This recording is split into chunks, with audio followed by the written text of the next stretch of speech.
Platform बनाकर आप अपने शहाबाद के रीजन में ऐसा कोई मोहल्ला नहीं छूटना है जहां आप ज़मीनी सतह पर जाकर इसके बारे में एजुकेट करना है, अवेयरनेस लाना है और उन लोगों को इस मूवमेंट के साथ जोड़ना है। क्योंकि ये हमारा वजूद का झगड़ा है। ये हमारे इबादत गाहें, ईदगाहें, मदरसे, मस्जिदें तमाम की हिफाजत करना हमारा फ़र्ज़ है। जो मसला मेन है मस्जिद, मदरसा और क़ब्रिस्तान मेन अहम चीज़ है। और मैं नौजवानों को जो है अक्सर ये बोल रहा हूँ कि हमारा क्या फ़ायदा हुआ, क्या ठीक है भाई, हम अब तक जो है 70 साल से ये बात नहीं उठाए, मगर अब हमारे को याद आ रहा कि हमारे से क्या फ़ायदा हुआ। बिल तो चलेगी, तो ज़मीन तो चलेगी, अब पूरी आवाम मिलके इसको वापस लेंगे और आवाम कंट्रोल करेंगे इंशाअल्लाह। अगर कोई इनफरादी हैसियत से कोई शरपसंद शख्स जाकर कह दे कि ये औकाफी जायदाद जो है ये वक्त की नहीं है बल्कि ये मेरी मिल्कियत है, इतना भी लिखकर अगर वो दे देता है तो डीसी को ये इख्तियार है कि उस वक्त तक जिस वक्त तक के कोई फैसला डीसी ना ले ले तब तक वो औकाफ के दायरे से बाहर हो गया। आज वक्त आया है, जैसा एनआरसी में हम एक मुत्तफिक होकर बताए थे, सीए में मुत्तफिक होकर बताए थे, उम्मीद करता हूं कि इंशाल्लाह हम सब इस टाइम पे भी वक्त अमेंडमेंट बिल को रोकने की पूरी तरीके से हम इत्तेफाक बताएंगे और इंशाल्लाह इसको कैंसिल करेंगे। जब हम इस बिल के खिलाफ, इस एक्ट के खिलाफ जब ज़मीनी सतह पे उतर रहे हैं, नादानी से या साजिशन से इस मूवमेंट को, इस मुस्लिम पर्सनल लॉ बोर्ड जो पूरे देश भर में जो एक मूवमेंट बनाना चाह रहा है, जिस तरह से सीए एनआरसी में बना था उस एक्ट के खिलाफ, ये मूवमेंट को किस तरह से दबाया जाए, हम लोगों में इख्तलाफ किया जाए। अरे ये गरीबों के लिए बनाया गया है, ये कुछ लोग बोल रहे हैं ये अच्छा है, कुछ लोग बोल रहे हैं ये सिर्फ वक्फ के जायदाद जिसके है सिर्फ उनके लिए है, बाकी का नहीं है। हमारे में ही एक कन्फ्यूजन क्रिएट कर रहे हैं। तो मुस्लिम पर्सनल लॉ बोर्ड का दूसरा काम ये है कि हमारे ज़रिए से इसमें भी अवेयरनेस लाना है कि हमारे इसमें जो इस बिल को लेकर जो एक इनएक्टिवनेस, जो एक मूवमेंट बनना है वो नहीं हो रहा है, उसको वापस किस तरह से लाए वो भी काम करना है। तीसरा काम, इस एक्ट को किस तरह से हमें रोकना है, किस तरह से इसके ऊपर काम करना है, कानूनी लड़ाई किस तरह से लड़ना है, वो तीसरा काम करना है।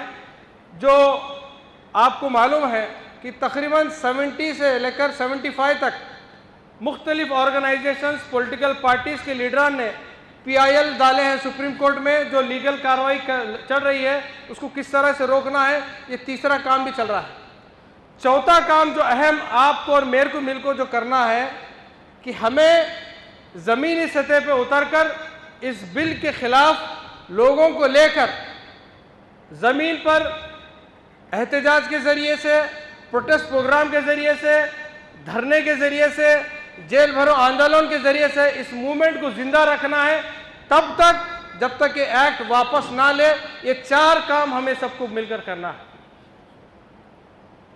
जिस तरह से एक जिम्मेदारी लेकर हम ये जो प्लेटफॉर्म आपके पास आए हैं, यही जिम्मेदारी को आप लोगों यहाँ के शहाबाद के लोग इसी तरह की एक कमेटी बनाना है, एक इस तरह से ज़बरदस्त एक कमेटी बनाए जिसमें पॉलिटिकल एक्टिविस्ट हो, सोशल एक्टिविस्ट हो, दीनी लोग हो, सब मिलकर एक प्लेटफॉर्म बनाकर आप अपने शहाबाद के रीजन में ऐसा एक छोटा गांव, ऐसा कोई गली, ऐसा कोई मोहल्ला नहीं छूटना है जहां आप ज़मीनी सतह पर जाकर इसके बारे में एजुकेट करना है, अवेयरनेस लाना है और उन लोगों को इस मूवमेंट के साथ जोड़ना है।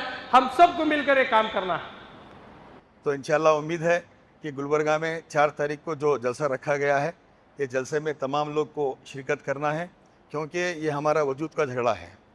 ये हमारे इबादत गाहें, ईदगाहें, मदरसे, मस्जिदें तमाम की हिफाजत करना हमारा फ़र्ज़ है। ये हमारी शरीयत में मदाखलत है। इसलिए मेरी गुजारिश है, अभी हम यह जलसा अगर बड़ी तरीक़े से कामयाब करेंगे, इसका जो है यहाँ का मैसेज दिल्ली तक चला जाएगा। इंशाअल्लाह ये बिल वापस होगा, उम्मीद है, लेकिन आप लोगों की इत्तिहाद पर है। आप लोग जमा होंगे तो सरों का समंदर देख के जो है वो लोग घबरा जाएंगे। तो ख़ास तौर पे मेरी गुजारिश है कि शाहबाद के अतराफ़ के जितनी भी देहात हैं, कोई देहात से भी कोई मर्द यहाँ ना रहे, पूरे मर्द हजरात पूरे गुलबर्गा में रहें 4 तारीख के दिन।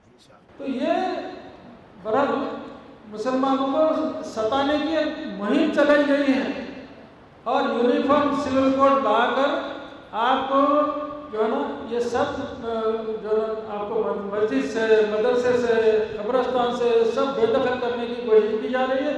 यूनिफॉर्म सिविल कोड आ गया तो जिस तरह से यानी मनुस्मृति का कानून लागू हो जाएगा हिंदुस्तान के अंदर, मनुस्मृति का यानी उनके पास जो किताब है मनुस्मृति, जो जिसको मुक़द्दस किताब कहा जाता है, वो कानून सारे इंसानों पर नाफिज हो जाएगा।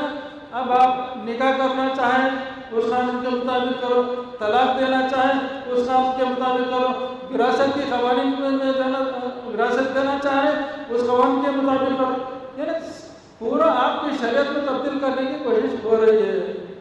दूसरे कम्युनिटीज के भी थे, उनको भी साथ ले लें इस लड़ाई में, और all India Muslim personal law board के गाइडलाइंस के तहत हमें ये कानूनी लड़ाई लड़ना, एक को बड़ा बनाना ज़रूरी है, सामने नुमाइंदा बनाना ज़रूरी है। अपने आप से तो हम कर सकते हैं, लेकिन इतने होने के बावजूद भी हम एक जगह क्यों जमा हुए कि हमारा कायद हो, उसके गाइडलाइंस की तरह वो जो भी आएंगे, जो हिदायत आएंगे, उस तरह हम अमल करेंगे। 4 तारीख पीर बंगाली ग्राउंड में जो एहतजाजी जलसा रखा गया है, आप हजरात से गुजारिश है, आप अकेले नहीं, आप जो है शाबाद के जिम्मेदार मौजूद, और आप अपने महल्ले के जिम्मेदार हैं, कोई मसाजिद का जिम्मेदार है, कोई गली कूचे का, कोई घर का जिम्मेदार। हर आदमी से मैं दरख्वास्त करता हूँ कि 4 तारीख को पीर बंगाली ग्राउंड में आए, वहाँ एहतजाजी जो जलसा रखा गया उसमें शमूलियत अपनी लाजिम कर लें, इसलिए कि ये हुकूमत देखना चाहती है कि सरों का समंदर वहाँ पर नजर आ जाए। जो मसला मेन है मस्जिद, मदरसा और कब्रिस्तान मेन अहम चीज़ है, और मैं नौजवानों को जो है अक्सर ये बोल रहा हूँ कि हमारा क्या फ़ायदा हुआ, क्या ठीक है भाई, हम अब तक जो है 70 साल से ये बात नहीं उठाए, पर अब हमारे को याद आ रहा कि हमारे से क्या फ़ायदा हुआ।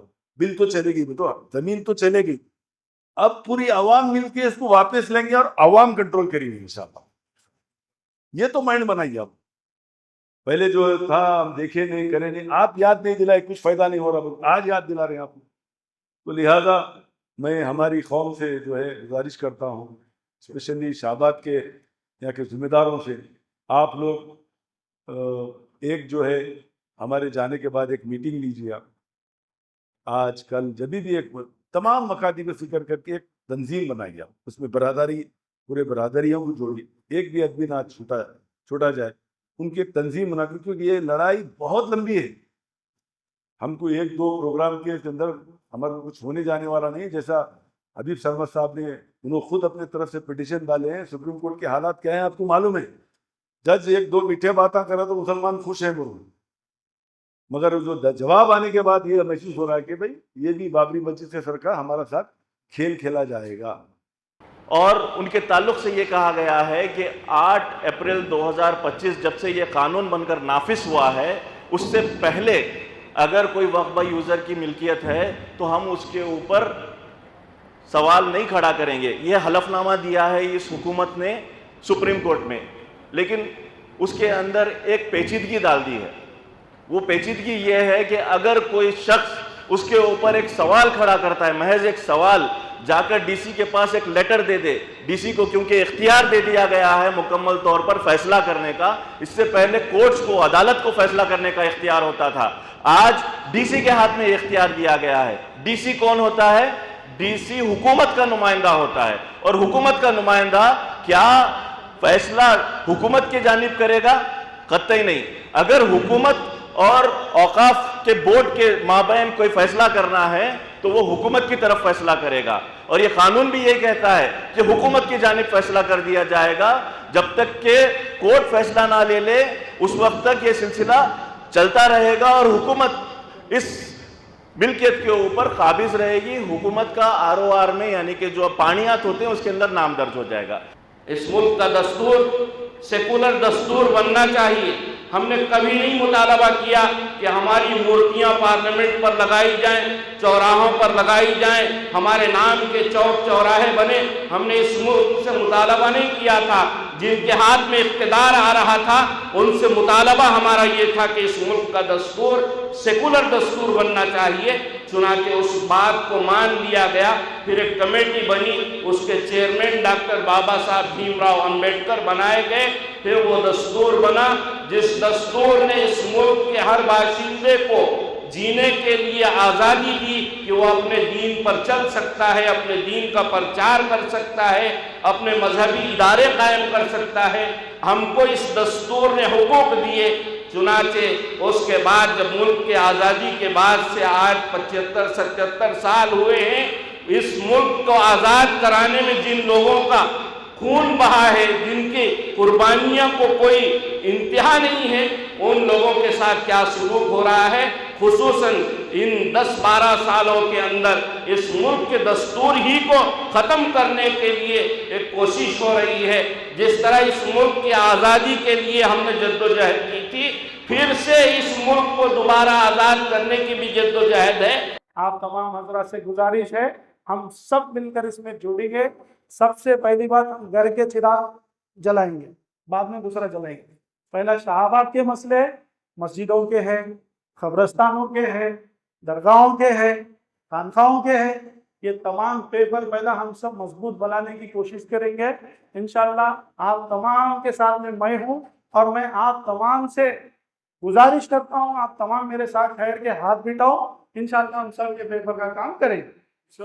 آج وقت آیا ہے، جیسا NRC میں ہم ایک متفق ہو کے بتائے تھے، CAA میں متفق ہو کے بتائے تھے، امید کرتا ہوں کہ انشاءاللہ ہم سب اس ٹائم پہ بھی وقت امینڈمنٹ بل کو روکنے کی پوری طریقے سے ہم اتفاق بتائیں گے، اور انشاءاللہ اس کو کینسل کرائیں گے بھائی۔ بس میں اتنا کہتے ہوئے میری جگہ دے رہا ہوں۔